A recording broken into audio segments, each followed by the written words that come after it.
O presidente do Banco Central, Roberto Campos Neto, atende ao chamado dos senadores e comparece nesta terça-feira à Comissão de Assuntos Econômicos do Senado. A gente recebe aqui nos nossos estúdios o nosso comentarista de economia, Alan Gani. Alan, bem-vindo. Claro, o tema central, taxa básica de juros no país. Lembrando que Lula voltou a fazer críticas nessa viagem que ele fez à Europa, está fazendo ainda à Europa, em relação à taxa básica de juros, mas Roberto Campos Neto deve dar as mesmas explicações que vem dando nos últimos dias, não é? Bem-vindo.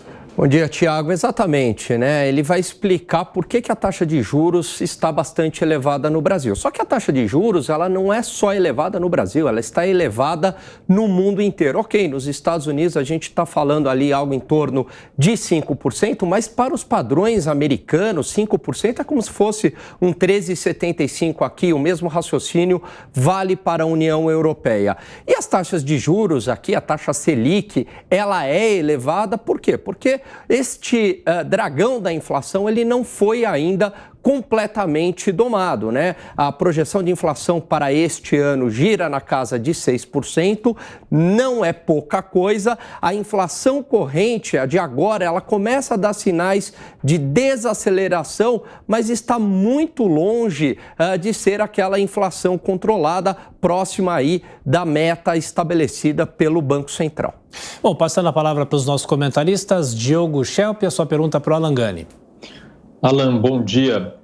Alan, com o fim do teto de gastos, caso venha a ser aprovado o arcabouço fiscal, alguns parâmetros de despesas voltam a valer. Por exemplo, a questão dos gastos mínimos com saúde e educação. O próprio governo também vem falando que pretende manter os reajustes para servidores públicos com ganho real e assim por diante.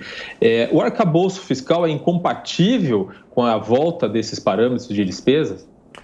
Bom dia, Schelp. Acho que você tocou aí num ponto bastante importante. Por quê? Primeiro, porque a despesa pública ela tende a aumentar, né, com todas essas exceções. Então, isso potencializa a demanda, uma demanda acima da oferta, pressiona a inflação, faz com que também a política monetária, a política de juros, perca a sua eficácia. E esse arcabouço fiscal ele tem um problema. Por quê? Porque o mínimo que o governo vai gastar nas outras despesas, nas despesas que não são exceção, é inflação mais 0,6%. Então, quer dizer, o governo ele já está gastando acima da inflação em 0,6%. E ainda, em relação ao teto anterior, ele tem muito mais exceções, né? Como você bem pontuou. E isso tende a pressionar ainda mais a inflação. Isso explica, em parte, o comportamento do presidente do Banco Central, né, e de toda a diretoria em esperar o avanço aí do arcabouço fiscal no Congresso para começar uma redução da taxa Selic. Agora você, Luiz Felipe Dávila. Fala, bom dia. Essa oportunidade do presidente do Banco Central, Roberto Campos Neto, de ir ao Senado, pode ser que traga luz para os parlamentares no sentido de ter que debater a importância desse arcabouço fiscal para lidar com o gasto público. Bom, saiu, você sabe agora recentemente, o estudo do Marcos Lisboa e do Marcos Mendes, dizendo que é incompatível o ajuste fiscal com o crescimento das despesas desse governo, ou seja, não vamos atingir o nosso superávit primário, né? E segundo, pior ainda, eles revogam a responsabilidade de estourar o teto do gasto da lei de responsabilidade fiscal para não ser punido. Ou seja, o sinal é péssimo. É um arcabouço fiscal que vai para o Congresso com a ideia de que, olha, pode gastar e se estourar o limite não tem nenhuma punição. E isso seria péssimo para a taxa de juros porque vai continuar alta. Você acha que esse depoimento do Roberto Campos Neto no Congresso pode ajudar a elucidar esse tema tão importante que essa responsabilidade vai cair no colo do parlamento para enfrentar os gastos públicos, porque senão nós não teremos um ajuste fiscal, nós teremos uma licença para gastar que vai comprometer de vez as contas do governo brasileiro.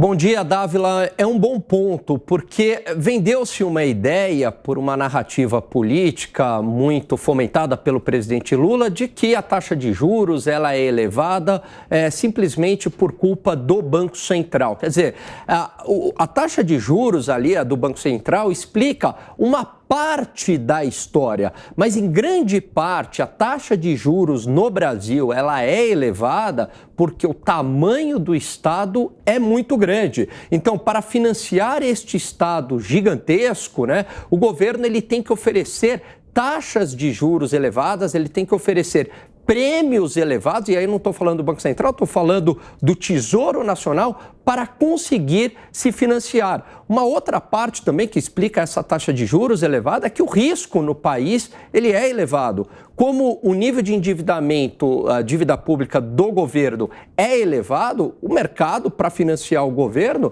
ele cobra aí uma taxa de juros mais elevada. Então é crucial que o Congresso Nacional tome medidas aí e melhore esse arcabouço fiscal, atacando o lado do gasto público, que é o que nos condena há anos, né, a taxas de juros muito elevadas, a perda da eficácia da política monetária, a pressões sobre a inflação. Esse é um problema estrutural da sociedade brasileira. Então, acho que ele tem, sim, de fato, uma oportunidade, né, de mostrar este outro lado do debate público, que é o lado fiscal, afetando a taxa de juros elevada.